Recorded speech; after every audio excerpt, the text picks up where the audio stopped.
আল্লাহ রাসূল সাল্লাল্লাহু আলাইহি ওয়াসাল্লাম বলেন যে যখন তোমাদের কোনো পরিবারে কোনো বাড়িতে মুসিবত আসবে, বিপদ আসবে, তখন তোমরা পড়বে কি ইন্না লিল্লাহি ওয়া ইন্না ইলাইহি রাজিউন। তখন তোমরা পড়ো ইন্না লিল্লাহি ওয়া ইন্না ইলাইহি রাজিউন। আর কি করলে? আর একটা কথা বলতে হবে, আর একটা কথা বলে তোমাদেরকে সান্ত্বনা দিতে হবে। এই কথাটি অনেকেই জানি না, একটু কর্ণপাত করে শোনার চেষ্টা করবেন। কথা হচ্ছে যে এই কথাটি তার পরিবারের পক্ষ থেকে, তার আহলের পক্ষ থেকে, এই মাইয়িতের পরিবারের পক্ষ থেকে এই দোয়াটি পড়বে। কি দোয়া? اللهم اجرني في مصيبتي واخلف لي خيرا منها إلا أخلفه الله خيرا منها। আল্লাহ রাসূল সাল্লাল্লাহু আলাইহি ওয়াসাল্লাম তিনি বলছেন আল্লাহুম্মা আজরনি ফি মুসিবাতি ওয়া আখলুফনি খায়রাম মিনহা। যেই পরিবারে, যেই বাড়িতে মাইয়িত হয়েছে, মানুষ মারা গিয়েছে, তাদেরকে আল্লাহ তাবারক ওয়া তাআলা রাসূল সাল্লাল্লাহু আলাইহি ওয়াসাল্লাম তিনি বলতে বলছেন তোমরা বলো আল্লাহুম্মা আজরনি ফি মুসিবাতি। আল্লাহ আমাদের জীবনে, আমাদের সামনে যে মুসিবত এসেছে, বিপদ এসেছে, আল্লাহ আমাদের জীবন থেকে যে মূল্যবান সম্পদ শেষ হয়ে যাচ্ছে, বিদায় নিয়ে নিচ্ছে, চলে যাচ্ছে, আল্লাহ তুমি এর চাইতে দামি সম্পদ আল্লাহ তুমি আমাদেরকে দান করিও। وأخلفني خيرا منها إلا أخلفه الله خيرا منها। অর্থাৎ রব্বুল আলামিন আমার বাড়িতে সন্তান মারা গেছে, আল্লাহ তুমি আমার এই সন্তানের চাইতেও আরো এর চাইতে ভালো নেককার সন্তান আল্লাহ তুমি আমাদেরকে দান করিও। রব্বুল আলামিন আমার জীবন থেকে আমার পিতা সরে গেল, আমার পিতা চলে গেল, রব্বুল আলামিন আমার পিতাকে ফিরিয়ে পাবো না, তবে আমার পিতা মারা যাওয়ার কারণে আল্লাহ তুমি আমাদেরকে ধৈর্য ধারণ করো, তৌফিক দান করো, এবং তুমি আমাদেরকে এর জন্যে আরো বেশি করে তুমি সওয়াবের অধিকারী হওয়ার তৌফিক দান করো। সম্মানিত প্রিয় দর্শক বন্ধুগণ, বোঝাতে চাচ্ছিলাম যে একজন মাইয়িতের পরিবারের পক্ষ থেকে করণীয় হচ্ছে যে আপনাকে তার জন্য মাগফিরাত কামনা করতে হবে, দোয়া করতে হবে। যে আর সবচাইতে বড় দোয়া হচ্ছে এটাই যে আল্লাহুম্মা আজরনি ফি মুসিবাতি ওয়া আখলুফনি খায়রাম মিনহা ইল্লা আখলাফাহু আল্লাহু খায়রাম মিনহা।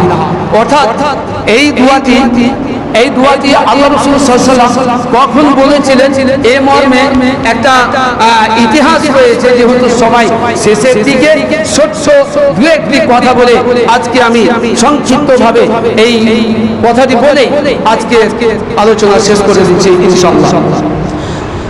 এই দোয়াটি আল্লাহ রাসূল সাল্লাল্লাহু আলাইহি ওয়াসাল্লাম তিনি শিক্ষা দিয়েছিলেন ওই সময়ে যখন হযরতে আসমা রাদিয়াল্লাহু তাআলা আনহা, যখন হযরতে আসমা রাদিয়াল্লাহু তাআলা আনহা মক্কায় ছিলেন। মক্কায় থাকাকালীন হযরতে আসমা রাদিয়াল্লাহু তাআলা আনহা এবং তার স্বামী, অর্থাৎ স্বামী স্ত্রী উভয়ে মক্কাতে ইসলাম কবুল করেছিলেন।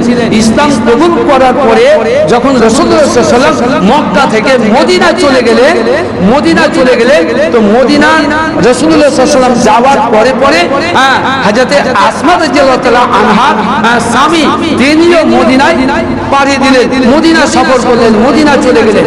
কিন্তু হযরতে আসমা রাদিয়াল্লাহু তাআলা আনহা তিনি মক্কায় থেকে গেলেন। মক্কায় তার পিতামাতা, তার বাবা মা তাকে মদিনা যেতে দিল না, তার স্বামীর সঙ্গে যেতে দিল না। তিনি অঝর নয়নে কয়েকদিন যাবত তিনি কান্নাকাটি করেছিলেন স্বামীর জন্য। কথা অনেক লম্বা আছে, আমি সেদিকে যাচ্ছি না। শেষ কথা হচ্ছে যে হযরত আসমা রাদিয়াল্লাহু তাআলা আনহা তিনি তার স্বামীর টানে, ইসলামের টানে, রাসূলুল্লাহ সাল্লাল্লাহু আলাইহি ওয়াসাল্লামের মহব্বতে তিনি মদিনা চলে গেলেন। মদিনা যখন তিনি গেলেন, মদিনায় গিয়ে সেই যুদ্ধের মাধ্যম দিয়ে তার স্বামী শাহাদাত বরণ করলেন, মারা গেলেন। এই মতো অবস্থায় হযরত আসমা রাদিয়াল্লাহু তাআলা আনহা তিনি একা হয়ে গেলেন। আসমা রাদিয়াল্লাহু তাআলা আনহার জীবন থেকে যেন তার স্বামী সরে গেল এবং তার মাটির পায়ের তল থেকে যেন মাটি সরে গেল, এইরকম একটা পরিস্থিতি ঘটে গেল। হযরত আসমা রাদিয়াল্লাহু তাআলা আনহা তিনি ওজর নয়নে কান্নায় ভেঙে পড়লেন যে মদিনা থেকে মক্কা থেকে আমি চলে এলাম, আমার বাবা মায়ের কুল আমি ছেড়ে দিলাম, মদিনায় এলাম, মদিনাতে স্বামী টানে এলাম, স্বামীও চলে গেল, শুধু আমার জীবনে কিছুই থাকলো না। এই মতো অবস্থায় যখন হযরত আসমা রাদিয়াল্লাহু তাআলা আনহা তিনি ওজর নয়নে কান্নায় ভেঙে পড়েছিলেন, সেই মুহূর্তে, সেই প্রাককালে রাসূলুল্লাহ সাল্লাল্লাহু সাল্লাল্লাহু আলাইহি সাল্লাম হযরত আসমা রাদিয়াল্লাহু তাআলা আনহার নিকটে গিয়ে তিনি আসমা রাদিয়াল্লাহু তাআলা আনহাকে তিনি এই দোয়াটি শিক্ষা দিয়েছিলেন যে বলো আল্লাহুম্মা আজুরনি ফি মুসিবাতি ওয়া আখলুফনি খায়রাম মিনহা ইল্লা আখলাফাহু আল্লাহু খায়রাম মিনহা। আল্লাহ রাসূল সাল্লাল্লাহু আলাইহি ওয়াসাল্লাম হযরত আসমা রাদিয়াল্লাহু তাআলা আনহাকে শিক্ষা দিয়েছিলেন তুমি বলো আল্লাহ আমার জীবন থেকে যে সম্পদ চলে গেল আল্লাহ তুমি আমাকে এর চাইতে দামি সম্পদ আল্লাহ তুমি আমাকে দান করিও। সুবহানাল্লাহি ওয়া বিহামদিহি কথাগুলো শেষের দিকে চলে এলাম এবং শর্টে চলে এলাম, অনেক কথা ছেড়ে দিলাম। তা হচ্ছে রাসূলুল্লাহ সাল্লাল্লাহু আলাইহি ওয়াসাল্লাম কিছুদিন পরে আসমা রাদিয়াল্লাহু তাআলা আনহা তিনি বারবার তিনি এই দোয়াটি পড়তেন এবং প্রত্যেক দিন তিনি এই দোয়াটি পড়তেন। শেষের বেলা দেখা গেল কিছুদিন পরে রাসূলুল্লাহ সাল্লাল্লাহু আলাইহি ওয়াসাল্লাম স্বয়ং নিজেই হযরত আসমা রাদিয়াল্লাহু তাআলা আনহাকে বিয়ের প্রস্তাব দিলেন, বিবাহের প্রস্তাব দিলেন। আসমাকে বিবাহ করার জন্য আসমাকে বিয়ের একটা প্রস্তাব দিলেন। আসমা তুমি যদি রাজি থাকো তাহলে আমি তোমাকে বিবাহ করতে রাজি আছি। তো হযরত আসমা রাদিয়াল্লাহু তাআলা আনহা ইতিহাস বয়ান করছে যে আমার জীবন থেকে যে আমার মূল্যবান সম্পদ মূল্যবান স্বামী চলে গেল, এরপরে আমার জীবনে এমন একটা মূল্যবান সম্পদ চলে এলো যা আমি কল্পনা করতে পারিনি, যা আমি ভাবতে পারিনি। আমি শুধু এই দোয়াটাই পড়তাম যেই দোয়াটা রাসূলুল্লাহ সাল্লাল্লাহু আলাইহি ওয়াসাল্লাম আমাকে শিখিয়ে দিয়েছিলেন। আমি এই দোয়াটা পড়ার বদৌলতে আমি আমার জীবনে সবচাইতে আমার স্বামীর চাইতেও দামি জিনিস আমি পেয়ে গেলাম, তা হচ্ছে রাসূলুল্লাহ সাল্লাল্লাহু আলাইহি সাল্লামকে আমার জীবনে স্বামী হিসেবে পেয়ে গেলাম। সুবহানাল্লাহি ওয়া বিহামদিহি। তাই বলছিলাম মাইয়িতের বাড়ির করণীয় হচ্ছে, কর্তব্য হচ্ছে যে যখন কারো বাড়িতে কোনো বিপদ হবে মুসিবত হবে মাইয়িত হবে তখন পরিবারের লোককে পড়তে হবে আল্লাহুম্মা আজুরনি ফি মুসিবাতি ওয়া আখলুফনি খায়রাম মিনহা ইল্লা আখলাফাহু আল্লাহু খায়রাম মিনহা।